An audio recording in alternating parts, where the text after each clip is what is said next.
Happy Friday and welcome to this week's episode of SeeYou Weekly. We have a great show for you today. We will be talking about the latest scandals with U of I athletics and lawsuits in Hollywood, all the way to updates with the presidential race. So let's get started by meeting our roundtable. Guys, introduce yourselves. Hi, I'm Rachel. I'm Emily. I'm Alexandria. And I'm your host, Amelia McGavro. So let's jump right into some campus news. One of John Grosh's prized recruits is suspended after his late-night arrest last Thursday at an Urbana nightclub. Leron Black, a sophomore on the University of Illinois men's basketball team, was charged Friday with an aggravated assault, a Class 4 felony, after allegedly pulling a knife on a bouncer at the Canopy Club.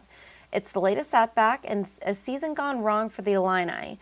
Newly appointed AD Josh Whitman argued for a minimal bond, stressing that Black has no prior convictions and is subject to discipline by the U of I. So, guys, this is an ongoing problem with U of I athletics. So should Leron Black be charged with more punishment or just kept to being suspended from the team? I mean, I think it really depends. It's kind of like the situation with the girl who recently got kicked off the softball team because she Vandalized the menorah. vandalized the menorah. So I feel like it's kind of like that. I mean, it really depends. They did get punished by being kicked off their team, so I mean, that's already bad enough, but I don't know. What do you guys think? Well, considering this is a Class 4 felony for Leron, the way that they do it at the University of Illinois is that if there is a trial, which he is up for, a court trial, then depending on whether or not he is found guilty or innocent, will decide whether or not he gets to stay at this school. As far as the softball player damaging the menorah, I don't know if she is, if that's big enough for her to go to court for it. In that case, usually U of I will do like a sort of jury of their own where they decide whether or not the student gets to stay at school. So it really just depends on the level of crime and then just sort of what happens in the court proceedings or with the university jury. Do you think these athletes are feeling above the law, so to speak?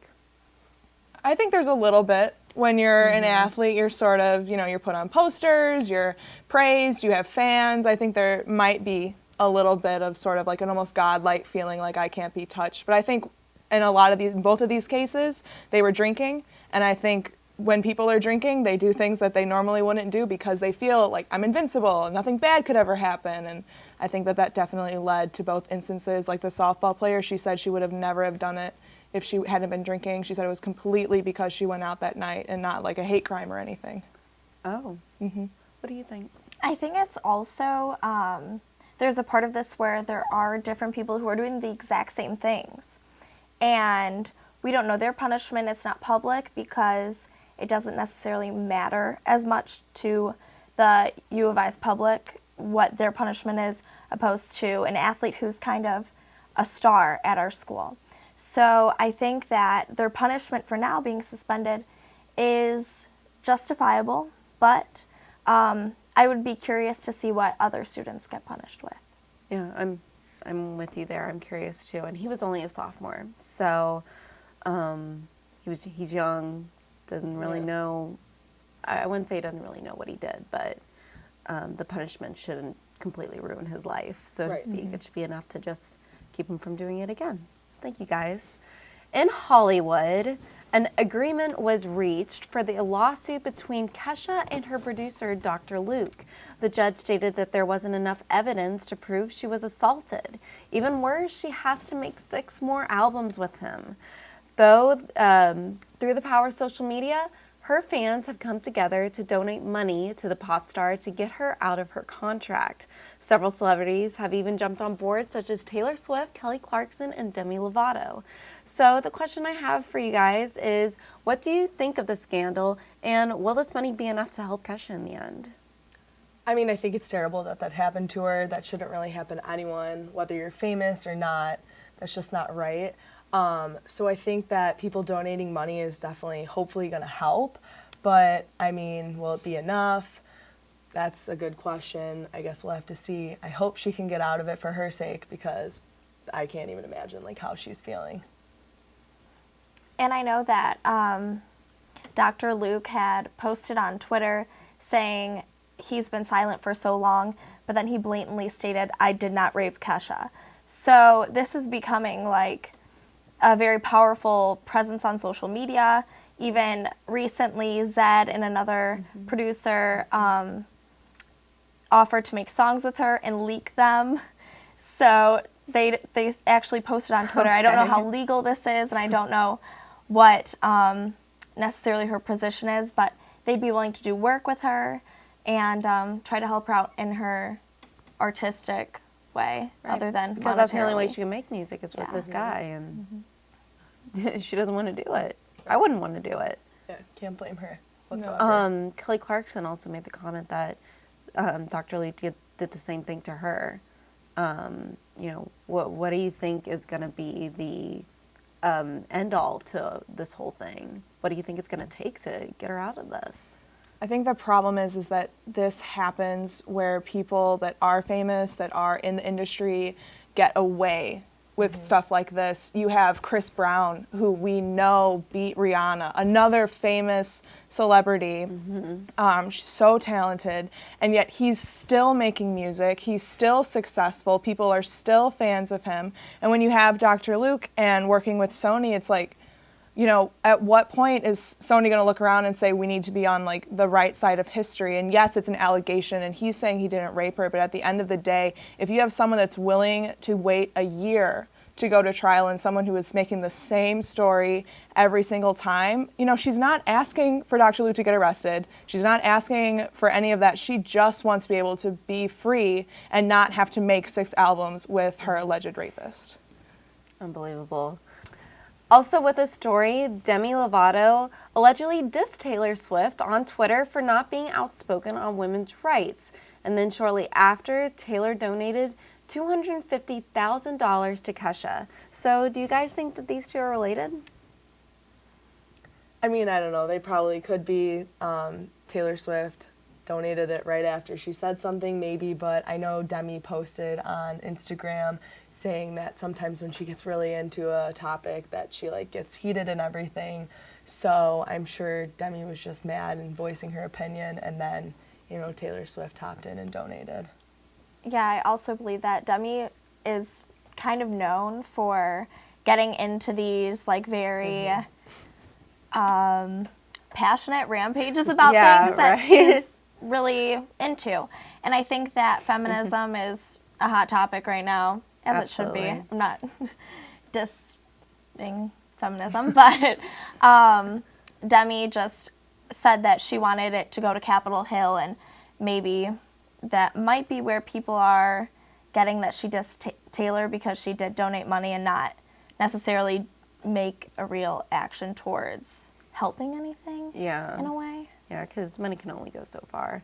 But I kind of like all these girls, you know, these high female artists standing up for it. I mean, they are really backing her, and it's really nice to see. But yeah, I don't know if they're related, but it is, you know, they did it right after, so Ironic. we don't know, but we hope that Kesha has the best of luck and that she gets some freedom out of all of this. Okay, so now we're going to move on to the latest updates on the political trail. Last weekend, former Secretary of State Hillary Clinton won the Democratic caucuses in Nevada. Trump came out on top in the GOP South Carolina primary. And then what else? Former Governor Jeb Bush pulled out of the race after coming in 4th in South Carolina, which was supposed to be Bush country. Looks like a third Bush is not a charm. The GOP caucused in Nevada on Tuesday, and Trump won in a landslide. So guys, who are your favorite candidates and why? Well, I personally... I know, I just kind of put that in there. But I mean, I want to hear what you guys as students think about all of this, because this is pertinent to our lives. Right. Well, as for me personally, I would say that I support Bernie.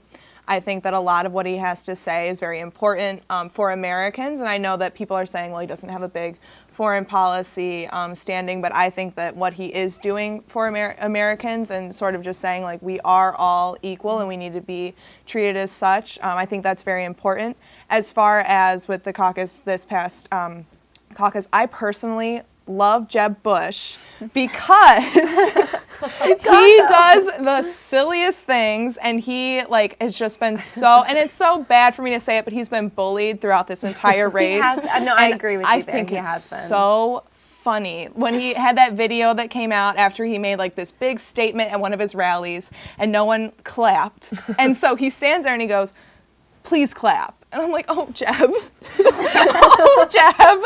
And he, throughout his entire campaign, is just, constantly people are making fun of him. And they made fun of his mom. Oh, yeah. His 90-something-year-old mom. Not the mom. Who was a sweetheart when his dad was running for president, one of the best first ladies. I mean, these candidates were just brutal towards the Bushes family in general. I mean, they have served our country. Sorry, I'm getting on kind of a rant. I'm with you. He was bullied a lot. He was, and he just has one of those faces, and it just. I'm sorry, Jeb, but it's a good thing he dropped out now because I think, quit while you're ahead before the real, fire starts coming down. How about you guys, real quick? I can tell you that I don't want Trump to win. That's one person I don't want to win. And that's really all I have to say about that. Okay. Yeah, that's a little bit concerning to me as a person, as an American human. I think that a lot of things that Trump has said are very controversial, as they are in the headlines every single day. You wake up to another thing, another video. It's almost he thrives on that. It's out of hand. That's his niche. Yeah. But is that what we want leading our country? That's more of the serious part, is he can be a joke, but he can't be our leader. I don't know. My trust is not in his hands, that's for sure. Well, me personally, I'm going to have to say Rubio, because he, to me, has been the more moral of the candidates. He has kind of stuck to the traditional campaign, not all the drama, all the bad statements, controversial things, the ads. So to me, he's been the most moral candidate, and that's who I've been standing behind. But you never know. He's coming constantly behind Cruz and Trump. So the nation, we don't know where they're standing. And this whole political trail is just getting even more and more unpredictable, I guess. So thank you, guys. Also, the Democrats are trying to represent themselves in our state of Illinois. Clinton just opened her first office in Chicago. Bernie went more local and opened his office right here in Champaign, Urbana. So, do you guys think that this was a good move on their part? And who do you think will be the most successful with this new move? I think it was really smart of Bernie to open an office in this area. I mean, you have so many college kids here. He's really, I saw someone on the quad today, for Bernie. So I think it was a good move to try and get all of the people here and get their support. I think young voters are especially present in following Bernie for a multitude of reasons, but I think that he really has a huge following at this campus. With college students in general. Yes, absolutely. So that was a very smart move on his part. Hillary doesn't necessarily have the same pull with college students. So I think that Chicago is a better place for her to be. But as for Bernie, he's going to find success here, I think. Okay.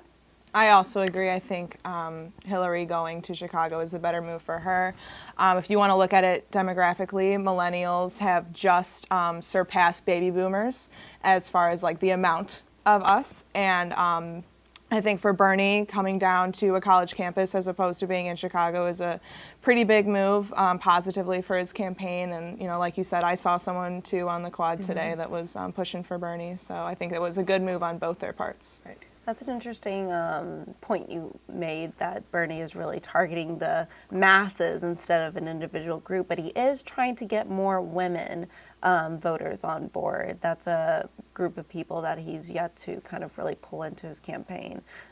So we're just going to see how this move is going to impact our state, because they're coming to us soon. You know, we're one of the next stops on the political trail, so we'll see.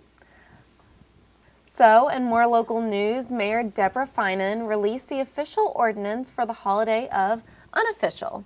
The holiday is next Friday, and bars are already making plans. However, the ordinance said that no bar can allow anyone under 21 all weekend, and no one is allowed to enter the bars until 10 a.m. So, guys, what are you guys going to do on Unofficial? What are your plans? Are you going to get into anything? Or Well, I have no official plans for Unofficial, but I'm sure I will.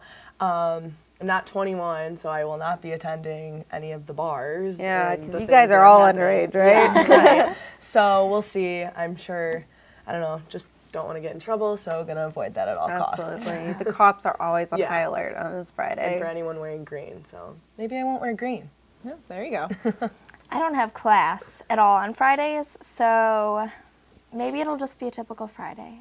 Just meaning, just keep it low key. Netflix, stay out of trouble. No jaywalking. I heard that's a really big Yeah. thing. No, On That's Unofficial. the biggest Yeah. charge that they give Yeah. to students, So- jaywalking. Wait for it to say walk. That's all I have to say. Yeah, personally, I don't think Unofficial is a fun sort of holiday if you're not 21 to begin with, simply because people from all over come thinking it's like this big blowout, there's going to be a million parties. No one's throwing any parties because everyone's afraid of getting caught. You know, so if you're not 21, it's like you're literally in danger of getting pulled over by the police at any moment. And for me, I work for the university, I work in housing, so I am not allowed to wear green. I can't even have my nails painted green. If I'm caught out drinking, if I'm just, you know, supporting the idea is that if we are caught supporting the idea of binge drinking, or just underage drinking in general, then we have the potential to lose our job because we're the face of the university. So I personally will be hanging out with the RAs of my building that are also quarantined. They're stuck in the building for 24 hours on Friday. They're not allowed to leave except for class. And so I'll be hanging out with them, probably playing some Twister. Who knows? Okay, We'll see what okay. goes down. Board But Can I will I come by? Can yeah, I join? no, anyone's welcome. We're all hanging out, but come I there. think the biggest thing is just to let people that come from other schools, like if you have friends that text you and say, hey, I want to come for Unofficial, just tell them, come any other weekend because it's so fun here, except that weekend. Because that weekend, like, if you're stressed out, you're not going to have fun going out. That's true. Well, see, another thing is that dorms don't allow visitors on that Friday. Literally no one. You have to have your iCard. Well, you always have to have your iCard to go into your dorm, but they'll check it to see if you're an actual student there. And even if you are, there's certain hours that you can come. You can't have any overnight guests. So the university also cracked down on that aspect for the younger kids. Okay.